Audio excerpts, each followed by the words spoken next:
उनको किडनी को काट दिया गया था। अब खोल के मैं बता दे रहा हूँ। गुर्दा बेचता है ये, देखिए रहमानिया, ये doctor Tabrez Rahmania nursing home. आवाम से मैं कहता हूँ, हर समुदाय के लोग से कि रहमानिया मेडिकल सेंटर में इलाज कराने नहीं जाइएगा। तबरेज अजीज जो है ये डॉक्टर नहीं डाकू है।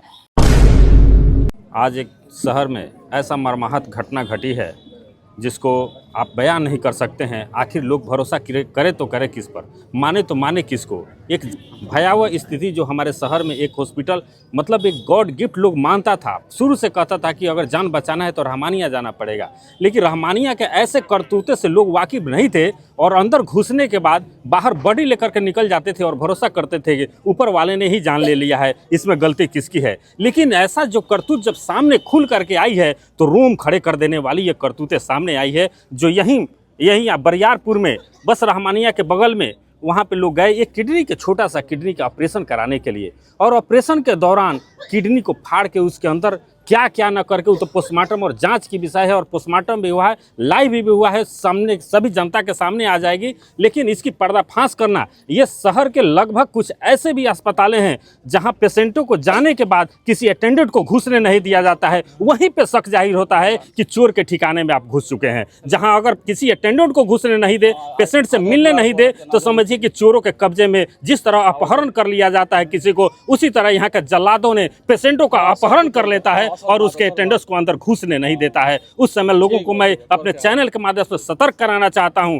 कि जहां पर भी हो अपने पेशेंट के साथ एकदम खुल करके डट करके कहिए, एक टैबलेट भी देना होगा तो मेरे निगरानी के सामने देना होगा, अन्यथा पेशेंट मैं नहीं रखूंगा। निश्चित तौर पे एक चोला पहन करके, डॉक्टर का चोला पहन करके जल्लाद के रूप में बैठे हुए आए दिन रुपया के लिए क्या करेंगे, ऊपर लेकर के रुपया नहीं चले जाएंगे, क्या होगा पैसे। लेकिन जिस परिवार से आज उठ रही है जनाजा, आपका हृदय, आपके घर में भी कुछ औलादे होंगे और बच्चे होंगे, आपको देखना चाहिए कि आज जिस घर से जनाजा उठा रहा है उसके पीछे कितने परिवार और कितने लोग बेघर हो गए। ऐसे जल्लादों को निश्चित तौर पर उपाय करना चाहिए। मैं यह जानना चाहूँगा कि क्या क्या घटना और कैसे घटना हुई है, ताकि जनता को ये समझ में आ चुके एक घर से जनाजा चला गया लेकिन दूसरे घर से जनाजा नहीं जाना चाहिए। इस पर अगर आप सतर्क नहीं हो गया, आप जागरूक नहीं हो गया, तो रात दिन एक न एक करके प्रत्येक घर से जनाजा उठते चले जाएंगे। आइए लुटेरे माल चापते रह जाएंगे और कमाते रह जाएंगे। उनके निश्चित पर करतूत जनता के सामने लेना होगा।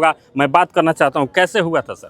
सर ये मेरे बड़े भाई हैं मोहम्मद परवेज आलम। क्या नाम है आपका? मेरा नाम मोहम्मद शहजादा आलम हुआ जी। कैसे हुआ था?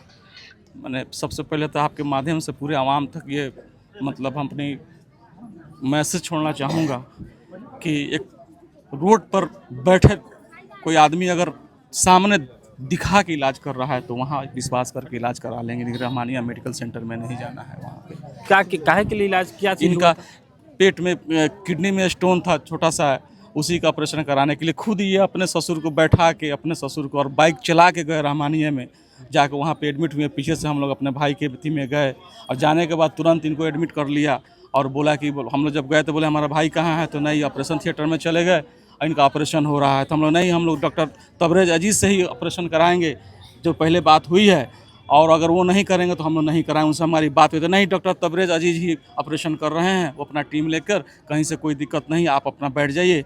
उसके बाद जब लेट होने लगा तो हम लोग बोले कि भाई कि लेट क्यों हो रहा है, इतना देर तो ऑपरेशन में लगता नहीं है। उसके बाद एक आदमी आता है और बोलता है कि देखिए आप 50,000 रुपया नगद जो है तुरंत जमा कीजिए, इंतज़ाम कीजिए कि आगे काम बढ़ाया जाए। तो हम लोग बोले कि आयुष्मान में तो फ्री में होता है, आयुष्मान कार्ड का आप अंगूठा हमारे भाई का ले चुके हैं, तो फिर ये पैसा का क्यों डिमांड कर रहे हैं। तो नहीं ये बड़ा ऑपरेशन है, नहीं होगा, जल्दी कीजिए आप। हम लोग आनन फानन में इंतजाम करके कहीं से कर्ज पैसा लेकर 50,000 रुपया वहाँ पे हम लोग जमा कर दिए नगद।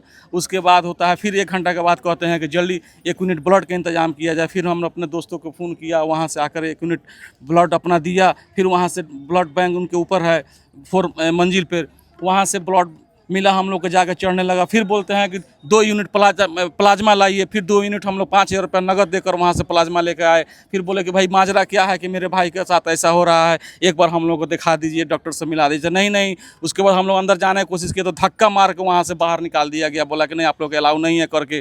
फिर उसके बाद सुबह 10:30 बजे जो हमने एडमिट कराए, उसके बाद से हमारे भाई को मिलने नहीं दिया। 7 बजे तक कंटिन्यू ऑपरेशन। कितने लोग उसमें से निकले, लेकिन हम लोग भाई के इंतजार में करते रह गए, भाई क्या हो रहा है, तो नहीं ऑपरेशन हो रहा है, आप लोग बैठिए, आगे मत जाइए हम लोग को डिस्टर्ब हो रहा है करके। उसके बाद जो है वो कब निकालेगा, फिर आईसीयू में लेगा और 10 मिनट में फिर हम लोगों से बगैर दिखाए हुए तुरंत फिर ओटी में लेगा और बोल रहे हैं कहते कि तुरंत 2 यूनिट हमको ब्लड दीजिए नहीं तो जान का खतरा है करके। उसके बाद हम लोग 2 यूनिट तुरंत ब्लड पहुंचाए वहाँ पे आनन फानन में। उसके बाद हुआ कि भाई अब 8 बज गया तो हमारे भाई से तो मिलाओ। उसके बाद कब वो ले आके आईसीयू में रख दिए हम लोग देखे भी नहीं। जब हम लोग कहें कि भाई आईसीयू में मरीज कहाँ है मेरा, तो आईसीयू में है। जब आईसीयू में गए तो आईसीयू का गेट बंद कर दिया गया। अब बंद करने के बाद बोला कि नहीं अब इलाज नहीं है, इलाज चल रहा है, आप 10 मिनट के बाद आप लोग कीजिएगा। 10 मिनट के बजाय आधा घंटा के बाद जब हमने कहा कि नहीं हमारे भाई से मिलाओ तो वो बोला लोग कि नहीं अभी आप नहीं मिल सकते। उसी में कोई पेशेंट का परिजन जो है अंदर घुसा तो उसकी माध्यम से हम अंदर घुस गए। और जब जैसे घुसे तो उसमें का जो 2-3 स्टाफ था वो तुरंत वहाँ से भागा और साइड में एक पतला सा डोर दरवाजा था उसी में घुस कर लॉक कर दिया। और देख रहे हैं तो वेंटिलेटर पर मेरा भाई मरा पड़ा हुआ है। कब का मरा पड़ा हुआ है, कब ऑपरेशन थिएटर से ये आया, हम लोग कुछ जानकारी नहीं है। अगर वो रात में अगर हम लोग ज़बरदस्ती नहीं जाते तो शायद आज तक हमारे भाई को वेंटिलेटर पर लगता और बोलता कि इलाज हो रहा है और मिलने नहीं दिया जाएगा। इसके साथ साथ एक बच्चा और भी जो जिसका जो है 80,000 रुपया में तय हुआ उसका ब्रेन का ऑपरेशन का, और जब ऑपरेशन होने लगा तो वो परिजन से कहा कि नहीं 1.5 लाख रुपया से कम नहीं दीजिएगा तो हम ऑपरेशन नहीं करेंगे। फिर वो आदमी क्या क्या किया और उसके बच्चे का ऑपरेशन किया। वो भी कब मरा कुछ पता नहीं है। उसको भी मैंने आज सुबह तक जो है उस परिजन को अपने बच्चे से मिलने नहीं दिया। उसका बहुत मृत पाया गया वहाँ पे करके। आप जाके रहमानिया मेडिकल सेंटर में कर सकते हैं। ये डॉक्टर तबरेज अजीज जो है ये डॉक्टर नहीं डाकू है। ये समझिए कि हमारे भाई को जानबूझकर जो है लापरवाही करके ऑपरेशन किए। लापरवाही करके गलत ऑपरेशन की वजह से आज हमारा भाई मृत हो गया और इनका परिवार उजड़ गया। इनके छोटे छोटे 2 बच्चियां हैं, एक बच्चे हैं जो आज एकदम अनाथ हो गए, लवारिस हो गए करके। पोस्टमार्टम हुआ था वहाँ आप गए? पोस्टमार्टम हुआ था, हम अपने भाई को लेके गए, पोस्टमार्टम हुआ। वहाँ पे मेडिकल बोर्ड बैठा है, सब लोग बैठा। वहाँ पे थाना प्रभारी भी हमारे गए थे, सुनील कुमार महोदय, छतौनी थाना। वहाँ भी उनके सामने निगरानी में हुआ, वहाँ पे फॉल्ट पाया गया। ये रात जो है आप लोग वो लोग अपना पर्दाफाश करेगा, जानकारी करेगा, ठीक है। उसके बाद जो है अब क्लियर होगा कि हाँ क्या है नहीं है, लेकिन दोषी वो है। और आप मैं उस फॉल्ट पर नहीं जाना चाहता हूँ जी। मेरे भाई के बॉडी से निकला क्या ये मैं जानना चाहता हूँ, कुछ नहीं चाहता हूँ। फॉल्ट क्या हुआ बताएंगे? उनको किडनी को काट दिया गया था। अब खोल के मैं बता दे रहा हूँ। देखिए जल्लाद रहमानिया ये चाहिए पूरे चंपारण में, समझिए पहले तार से सी दिया गया था। देखिए ये देखिए सारे आवाम से मैं कहता हूँ, हर समुदाय के लोग से कि रहमानिया मेडिकल सेंटर में इलाज कराने नहीं जाइएगा। देखिए सील करो उसको। सबसे बड़ी बात मुर्दाबाद, डॉक्टर तबरेज मुर्दाबाद। डॉक्टर कहने पर शर्म आ रही है, डॉक्टर कहने पर शर्म आ रही है। डॉक्टर को सम्मानित कर दिया गया था। लेकिन देखिए मैं ये बताना चाहता हूँ कि रहमानिया में कैसे फंसाया जाता है। एक पर्दाफाश इनके मुखों से आपने सुन लिया है कि कैसे रहमानिया में मरीजों को फंसाया जाता है। बुलाया जाता है कि फ्री में इलाज होगा, प्रधानमंत्री की योजना के तहत कार्ड बना है उस पर फ्री में आपका इलाज किया जाएगा। और बुलाने के बाद बेड पर चढ़ाने के बाद और रुपये की डिमांड हो जाती है और रुपया पहुंचता नहीं है समय पर तो किडनी को फाड़ दिया जाता है। ये है रहमानिया।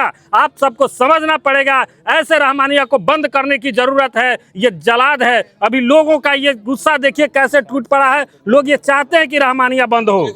रहमानिया को सील किया जाए, डॉक्टर तबरेज को जो है सो उसका लाइसेंस रद्द किया जाए और उसको जेल भेजा जाए। देखिए यही इंसाफ चाहिए और यही हम लोग का मांग है कि जल्द से जल्द उसका जो है सो रहमानिया मेडिकल सेंटर को सील किया जाए और डॉक्टर तबरेज का लाइसेंस रद्द किया जाए और डॉक्टर तबरेज को जेल भेजा जाए। हमारे बरियारपुर में ये 5वां घटना हो गया। एक हमारी भौजाई भी गई थी बड़ा बरियारपुर से, वही पथरी का ऑपरेशन कराने। ऑपरेशन हुआ तो क्या तो ब्लीडिंग नहीं रुक रहा है, तो फिर मशीन से छोड़ के उसको पेट का चीरा गया करके वहाँ भी कंट्रोल नहीं हुआ और वो कोमा में चली गई और रात भर रही और सुबह में वो एक्सपायर कर गई। देखिए साहब जी की पत्नी का भी वही अथी का अपेंडिक्स का इलाज कराने गया, अपेंडिक्स का ऑपरेशन किया और वो आदमी मृत हो गया, ऑपरेशन थिएटर में ही मृत हो गया करके। इसके लिए भी सब हल्ला चिल्ला हुआ था। एक समस्या सबसे बड़ी बात है कि पेशेंट अंदर घुस जाते हैं, उसके बाद कोई अटेंडेंस से मिलने नहीं दिया जाता है, कोई वहाँ पे नहीं जाते हैं। ये बहुत संगीन मामला है, निश्चित तौर पे ये संगीन। जी बताइए। जब हम जा रहे थे अपने मोनोई साहब से मिलने के लिए, हम कैमरामैन को थोड़ा सा दिखाना चाहेंगे। और ये साउंड, वो डॉक्टर साहब आए, इनको जाने दीजिए ना, आप लोग बात नहीं समझ रहे। कब से आप लोग ओटी में रखे पेशेंट को हमारे, आप लोग कहाँ नहीं जाने दे रहे हैं।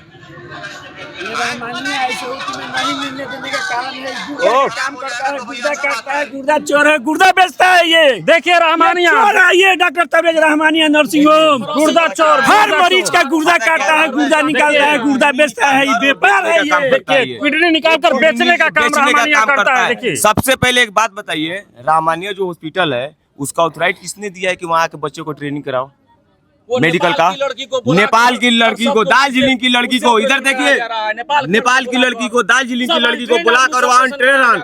और ये जो है ना, ये अब तबरेज, ये एकदम माफिया है। देखिए किडनी का ओरिजिनल माफिया है। देखिए किडनी का ओरिजिनल माफिया की शहर में इतने बीच में चल रहा है, ऐसे पदाधिकारी है ये। और ब्लड का, एक पेशेंट का ब्लड कितना यूनिट चाहिए? एक बार में 2 यूनिट, 3 यूनिट, 5 यूनिट हमने तो भाई ने ब्लड दिया है। क्या हुआ ब्लड? भाई हेल्दी थे, उनका 13 से 14 ग्राम यूनिट उनका ग्राम उनका ब्लड हेमोग्लोबिन था। उसके बाद भी बोल रहा है कि ये कब तक चलेगा तना सही शहर मरने में? के बाद ये साबित करे कि हमारा भाई जो है किस तरह से कब मरा है। देखिए ये जनाजा पूरे चंपारण के लोगों को मैं दिखाना चाह रहा हूँ। ये जनाजे को एक बार जरूर ध्यान से देखिएगा। ये जनाजे ऐसे नहीं, ये रहमानिया से कत्ल करके बाहर निकाला हुआ ये जनाजा है। ये लोगों का कहना है कि किडनी निकाल लिया गया और किडनी के व्यापार करता है रहमानिया। ये रहमानिया में किडनी बेचा जाता है, ये लोगों का कहना है। अगर ऐसा 1.5 लाख का डिमांड किया गया, हम लोग नहीं पूरा किए, उसके बाद जो है ये घटना किया है वो, और हम लोग से छुपा लिया कि हाँ वो आदमी जिंदा है कि मरा है। हम लोग अपने जब गए, जबरदस्ती गए मिलने, तो देख रहे हैं कि हमारा भाई मृत पड़ा हुआ है, मोहम्मद परवेज आलम। देखिए पैसे के डिमांड करने पर पैसे नहीं दिया गया तो किडनी निकाल लिया गया। ये बहुत बड़ी आरोप रहमानिया पर है। एक सबसे समस्या आए दिन हम लोग सुनते आ गए कि पेशेंट डेथ हो जाने के बाद भी बॉडी नहीं देता है। जब तक जमीन और घरारी बेचवा के पेमेंट नहीं करा लेता है तब तक रहमानिया बॉडी नहीं देता है। ये हम लोग सुनते आ रहे थे, लेकिन आज मैंने ये घिनौना हरकत जो मैंने सुना, ये चंपारण नहीं पूरा बिहार और देश देख रहा है कि एक पेशेंट अगर पैसा नहीं जमा किया तो उसकी किडनी निकाल ली गई। ये लोगों का कहना है, ये जांच का विषय है। निश्चित तौर पर ऐसे जांच करके ऐसे जलादों को फांसी की सजा देनी चाहिए और ऐसे संस्था को रद्द कर देना चाहिए और सील कर देना चाहिए, ताकि आए दिन लोगों का ये बच सके। ये घर चले, वो उनकी बच्ची है। देखिए ये छोटी सी बच्ची, बताइए ये कहाँ है? उधर है एक छोटी सी बच्ची। ये परिवार को आप समझ सकते हैं। आज ये परिवार आज बेघर हो गया। ये छोटे छोटे बच्चे आज कौन देखेगा, कौन उसकी देखभाल करेगा? एक घर से चला जाएगा, 1 करोड़ भी रुपया दिया जाएगा तो तबरेज साहब आप वापस नहीं कर सकते हैं। एक पैसे के कारण अगर किसी का जान ले रहे हैं तो 1 करोड़ रुपया दिया जाता है, आप वापस कर दीजिए, आपको सारा गुनाह माफ कर दिया जाएगा। आप वापस कर दीजिए, नहीं हो पाएगा, लेकिन पैसे के खिलवाड़ नहीं। देखिए ये छोटा बालक, ये पढ़ने वाला, देखिए इसके साथ क्या क्या हुआ है। ये देखिए ये छोटी नहीं, ये बच्चे का नाम है नाजिया परवीन। देखो ये एक छोटी बच्ची के, आप समझ सकते हैं, एक छोटी बच्ची के सामने अपने पिता का एक जनाजा निकलता हो। कहाँ हो ये जल्लाद? तुम देख रहे होगे तो तुम्हारा रोम कैसे काम करता होगा। तुमको खुद आत्महत्या कर लेना चाहिए। ऐसे घिनौने कामों को बंद कर देना चाहिए। देखो ये छोटी छोटी ये मासूम बच्चे हैं, कौन होगा इसका सहारा? ये चंपारण का लोग जवाब देगा। निश्चित तौर पे आप कमेंट पे ला करके इसकी आवाज को बुलंद करिए, ताकि ऐसे लुटेरों, बहुत सारे चंपारण में ऐसे लुटेरे बैठे हुए हैं। एक रहमानिया का नाम आया है, धीरे धीरे बहुत आता है, हम लोग देखते हैं, लेकिन आवाज अगर नहीं उठाएंगे तो आज इनकी बारी, कल तुम्हारी बारी होगी, परसों उनकी बारी होगी। एक एक करके घर से जनाजा निकल जाएगा। ऐसे भ्रष्टाचारियों के खिलाफ आप लोग आवाज उठाइए, एक बार आवाज जोरदार करिएगा। निश्चित तौर पे इस चंपारण से ये सत्याग्रह का चंपारण है। अंग्रेजों को भगाया है और ये लुटेरों को भगा करके ही सांस लेगा। इसलिए सभी लोग कह रहे हैं रहमानिया मुर्दाबाद, तबरेज मुर्दाबाद। ऐसे मुर्दाबाद लोगों को रहने की जरूरत हमारे चंपारण में नहीं है। रहमानिया बंद करो। अच्छा, अगर ये हो रहा है, ऐसी स्थिति अगर जांच नहीं हुई तो फिर आप लोग आगे क्या कदम उठाएंगे? आगे हम बहुत सारा करेंगे, कानून का सहारा लेंगे जहां तक हो सकेगा। हम लोग छोटे लोग हैं, गरीब लोग हैं, और गरीब लोगों के बात को दबाया जाता है और अपने पैरों तले कुचला जाता है। बड़े बड़े लोग अपने ओहदा पर आप लोग एकदम अड़िग हैं कि निश्चित इस पर डिसीजन होगा। आपके लिए दुनिया का कोई भी कदम उठा सकते हैं और कहीं भी जाएंगे, जहां तक जरूरत होगा वहां तक जाएंगे। हम सरकार से भी अपनी आवाज उठाएंगे, कानून से भी उठाएंगे। और न्यायालय में अपनी बात को रखेंगे कि हाँ ये हमारे साथ गलत हुआ है, हमारे भाई को दिन दहाड़े ऑपरेशन के बहाने उसकी हत्या किया गया है। उसका नर्सिंग होम सील किया जाए और डॉक्टर तबरेज को जेल भेजा जाए, उसका मेडिकल लाइसेंस रद्द किया जाए।